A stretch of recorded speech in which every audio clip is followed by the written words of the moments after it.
Ya vimos en el inicio de la charla precedente los orígenes de la masonería primitiva. Ya hablamos de su desarrollo y expansión, como también el hecho de que ese grupo de obreros se constituyó en lo que hoy podríamos llamar una forma primordial de lo que conocemos como sindicatos. Hablamos también en la primera charla de sus primeros roces con la autoridad debido a su trabajo demandado y que los masones dejaban proyectos previamente asumidos como inconclusos debido a que seguían una oferta más onerosa de algún u otro empleador o príncipe que pudiera llegar a contratarlos, incumpliendo así el gremio masón su palabra empeñada o el contrato consignado con el empleador original. Y esta situación recordaremos que obligó a los reyes y a los nobles a que usaran su poder de requisa, ordenando la captura de los masones para obligarlos a trabajar en la construcción de proyectos que tenían que ver con la defensa de Inglaterra, atendiendo a las inquietudes de Enrique VIII que avisoraba un conflicto con España. También vimos que no es que los empleadores de los masones pagarían el precio que ellos pedían, sino que al contrario, por medio de la creación de la ley de los estatutos de los trabajadores, les pagarían lo que se consignaba en esa ley como un sueldo máximo, y así extorsionarlos para el trabajo.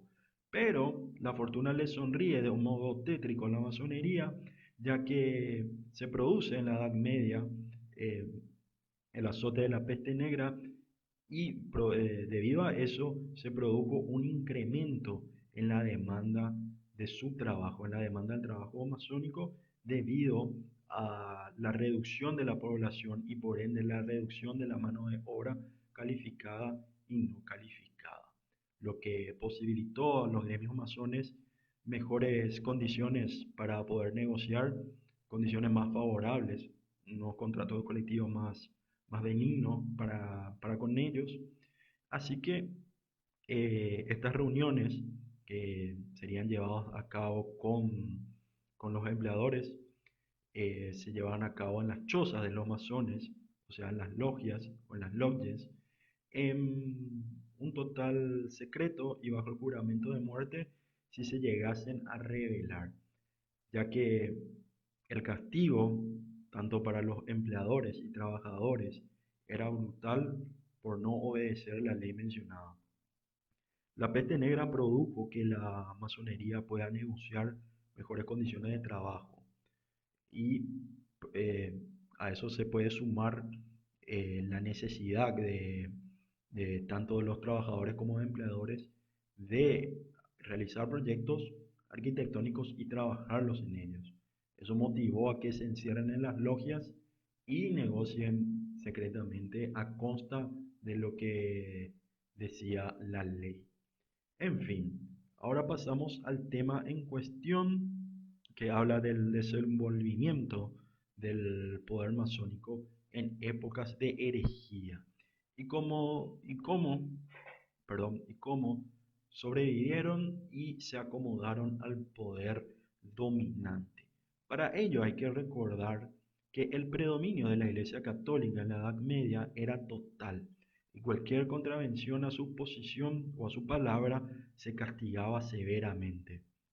Pero para el quebranto del clero en toda Europa, distintos sectores empezaban a levantar la voz contradiciendo la doctrina eclesiástica, profesando de esa forma una misma fe, pero de una manera distinta.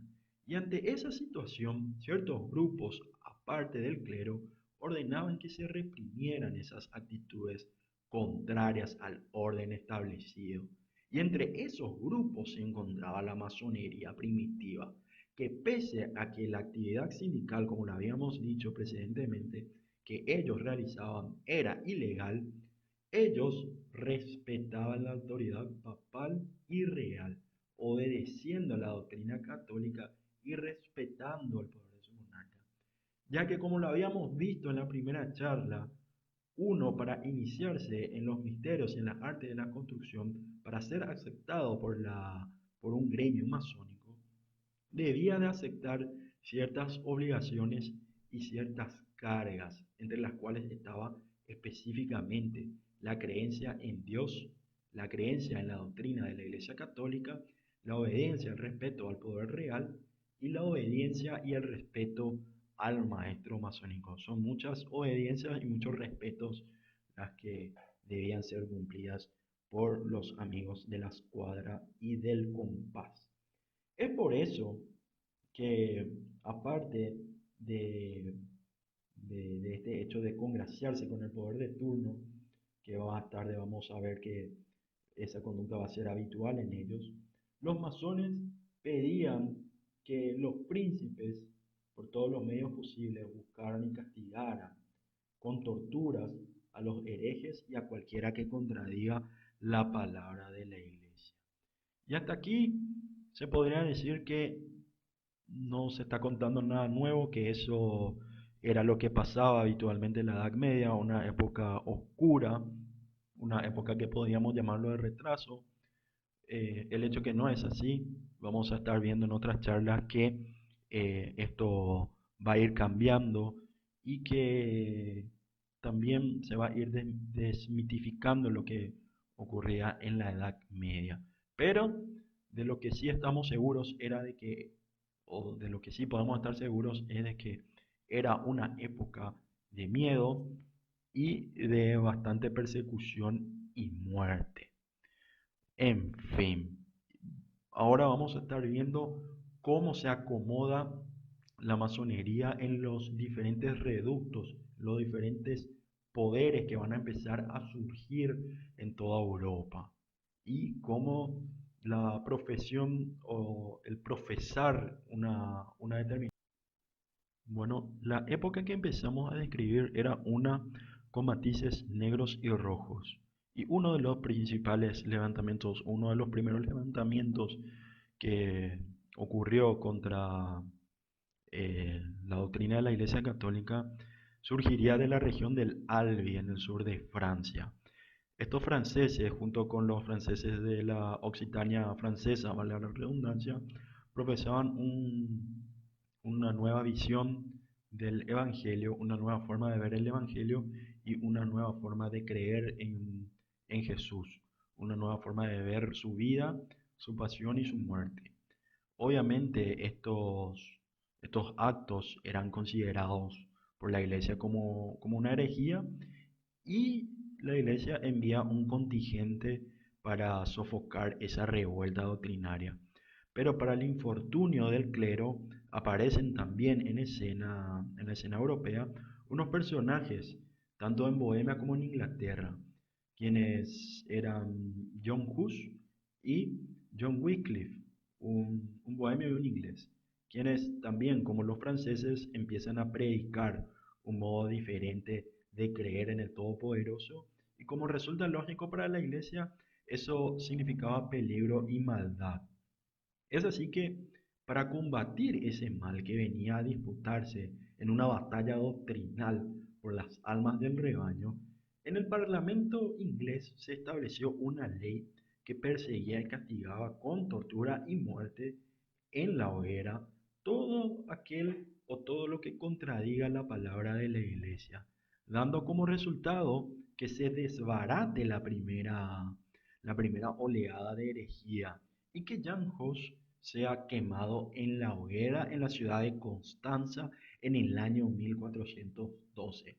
Jan Hus viene a ser como el primer mártir protestante de la historia. Pero la muerte de Hus y compañía no echó por tierra el levantamiento doctrinario que se fortalecía con la previsión de los sucesores de Jan Hus, surgiendo así en la escena europea personajes como Lutero y Calvino, quienes levantarían o elevarían su voz en contra de la doctrina dominante de la Iglesia, pasando así a ser conocidos de modo peyorativo por los católicos como protestantes. Fueron los católicos los que le dieron ese mote de protestantes como un término de burla para referirse hacia ellos. Y estos protestantes, valga la redundancia, protestaban contra todo lo que decía la Iglesia Católica. como que la consagración del vino, le estoy dando un ejemplo, como que la consagración del vino y del pan debían de ser dados a los laicos y no solo a los sacerdotes, y que estos últimos tenían el derecho de casarse, y por sobre todo que una persona, conseguía su salvación a través de la fe, a través de profesar su fe, a través de su creencia, y no por sus actos. Algo muy distinto a lo que la iglesia de aquel tiempo, la iglesia católica de aquel tiempo profesaba. Ya vamos a ver en otras charlas por qué. Pero creo que lo que más molestaba a la iglesia era que los protestantes no compartían el hecho de la presencia de Cristo en la Eucaristía, es decir, en la consagración del vino y el pan. Es más, a este respecto, ni los mismos protestantes se ponían de acuerdo, ya que se preguntaban entre sí y discutían acaloradamente contra los católicos y se batían a duelo entre ellos, duelos a muerte, que la presencia de Cristo era una presencia real y corporal. Otros decían que su presencia era real pero sacramental y otros decían que no era ni sacramental ni real, sino espiritual. Y así iban con un etcétera. Pero aunque no lo crean, católicos y protestantes coincidían en un pensamiento común. Les era común un tipo de pensamiento que consistía en que aquellos que tuvieran la creencia equivocada debían morir torturados. Y a este respecto, la época a la que nos estamos refiriendo era una época brutal. El castigo habitual para la herejía era morir en la hoguera y, valga la ironía, el hereje debía de rezar al Todopoderoso para que la leña estuviera bien seca, para que su suplicio así sea lo más breve posible. También ocurría en esa época que eh, a la madre o algún familiar de los condenados pagaba una propina al verdugo para que el verdugo le colocase un collar en el cuello, ¿verdad? Al condenado para que cuando se enciendan las llamas y éstas hagan contacto con el collar de pólvora, este collar explote y le vuele la cabeza al hereje. Así apresuraba su partida de este mundo sin sufrir demasiado.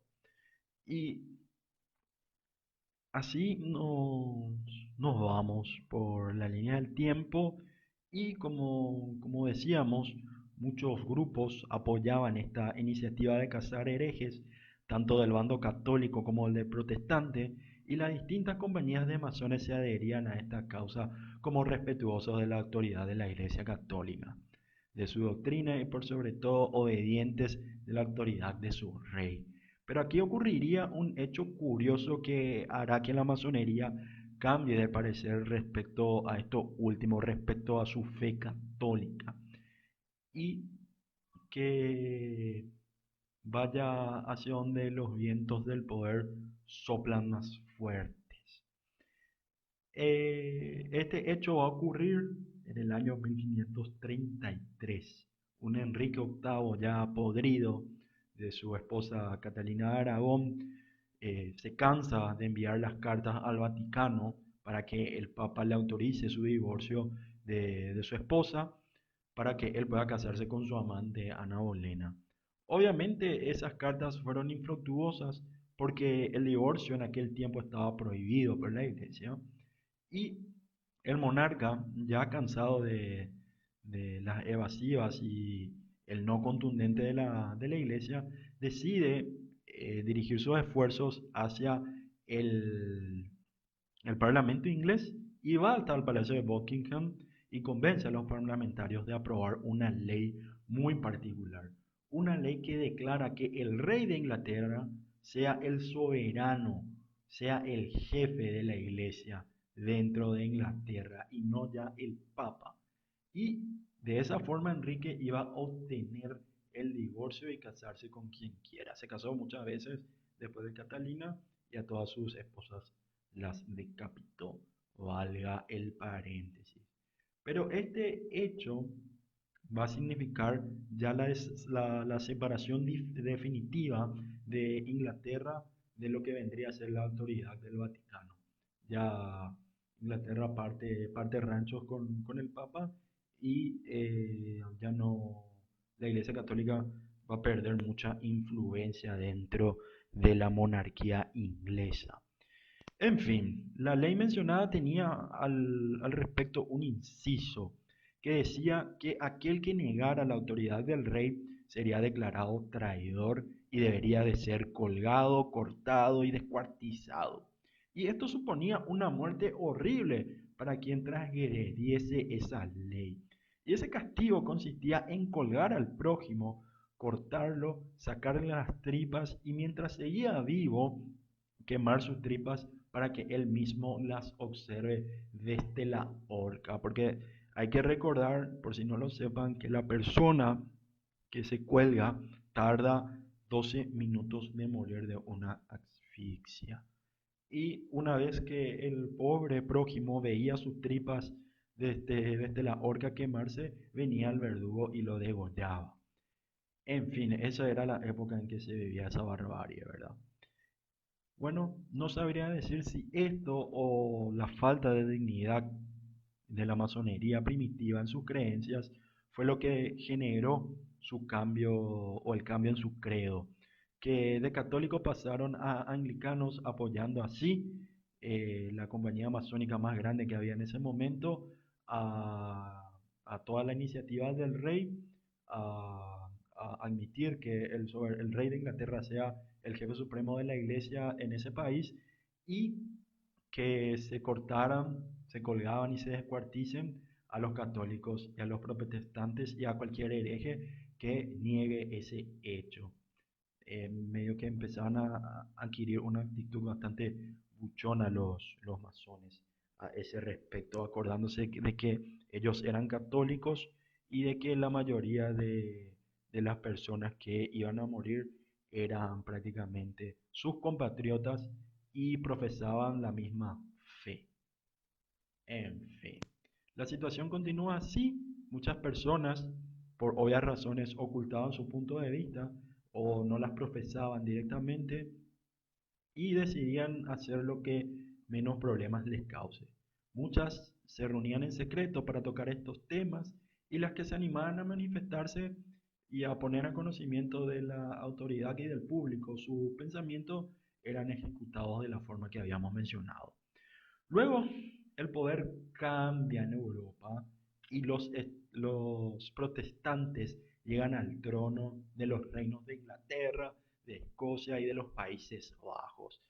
Y me dirán, solamente cambia o les diré, mejor dicho, solamente va a cambiar acá la cabeza del monarca.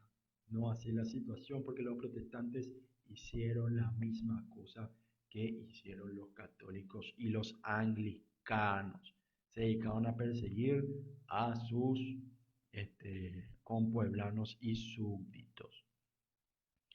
En esa época va a ocurrir también una serie de atentados provocados por el sector más aguerrido de los fanáticos religiosos de ambos lados. Y el primero ocurre con el asesinato del príncipe Guillermo de Orange, Guillermo el Silencioso, que fue asesinado en manos de un fanático católico que se llamaba Baltasar Gerard. Y 4 días después de cometer ese crimen, los fanáticos calvinistas, un desprendimiento del protestantismo o una variante del protestantismo, lo buscan y lo capturan cobrando venganza por la muerte de su príncipe, matándolo, ¿verdad? Luego ocurre también en el país otro atentado de un tinte un poco más fuerte, porque esta vez muere un monarca, muere Enrique IV a manos de un fanático también católico, François Ravaillac, quien dio muerte a Enrique porque él había promulgado el edicto de Nantes. Enrique, vamos a recapitular un poco, Enrique IV era protestante y se convirtió al catolicismo. Pero en esa época hay que recordar que en Francia estaba inmersa en una guerra civil que ya había durado más de 30 años. Y ese edicto de Nantes es el que pone fin a esa guerra. y trae una pequeña cola, trae un pequeño anexo a ese edicto que promulga o promueve, o mejor dicho, autoriza la tolerancia religiosa, para que ya no se persigan a nadie, para que no se persigan más a protestantes. Era el fondo de la cuestión de esa ley, atendiendo el pasado protestante de Enrique IV de Francia. Y es por ese tema que François Ravaillac lo asesina, le mata. Bueno, contemporáneamente a esta serie de atentados surge en Alemania una nueva secta religiosa que vamos a estar subiendo ese capítulo a continuación. Me pregunto, ¿qué secta será?